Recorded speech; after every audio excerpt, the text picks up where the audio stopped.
So many of us adults tend to get jaded. It's hard to think about all that the world needs and how many problems there are that need solving. And I think that as a youth worker, I know that message gets transferred from us to them, whether it's intentional or not. That's the message that they're getting, is that the problems are too big.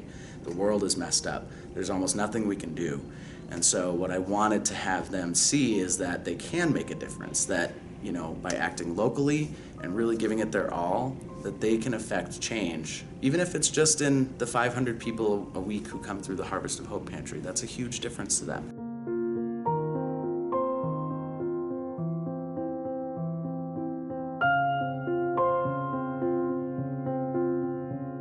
They came to our school and told us about it, and I thought that it would be like a great way to give back on Martin Luther King Day, because Martin Luther King did like so many great things, and like it's a good way to give back to the community. So first we went to this one neighborhood and we would split up in groups and then go and like tell them like what we were doing and ask for donations. And then we came back and sorted food at the pantry, and then we did it 2 more times. We got about at least 130 pounds. If not more. If not more. But the whole camp got 601 pounds. There was a moment when my group was at the pantry and we had just finished dropping off our food and organizing it and putting it out on the shelves. They had us, I think, deliberately take the food that we had collected, weigh it, and put it right on the shelves. And as we were leaving was when they had opened up for the folks who didn't have kitchens to come in and get food.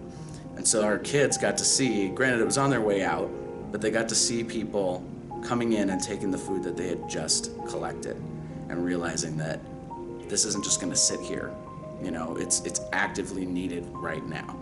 It was a little chaotic, but like in a good way. Like you could see like how life really is, because obviously not all volunteer services are like, you know, just planned out and perfect. Like you see like what it's like for like the people that don't have enough money to, you know, get food at like the supermarket or Costco or something. Being there and seeing it was like, I didn't realize, I was like, this is what life is for some people, and that's important to know.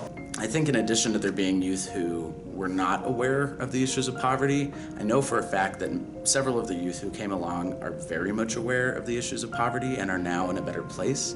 And so speaking to one of those youth later on in the day, she mentioned how important it was for her to give back now that she's in a better situation, because she knows what it's like to live in a car and not have enough food and to be cold. Some of my kids were tired or got disappointed by people who would not give them food, or maybe who didn't have food to give. I would remind them that what we were collecting that day literally could be saving lives. That there are literally people out there in Boulder County who may have starved to death in the cold because there wasn't enough food at the pantry, and we're changing that. So I hope they just, and I think that for the most part they did leave with the sense that they can make a difference and that they are making a difference.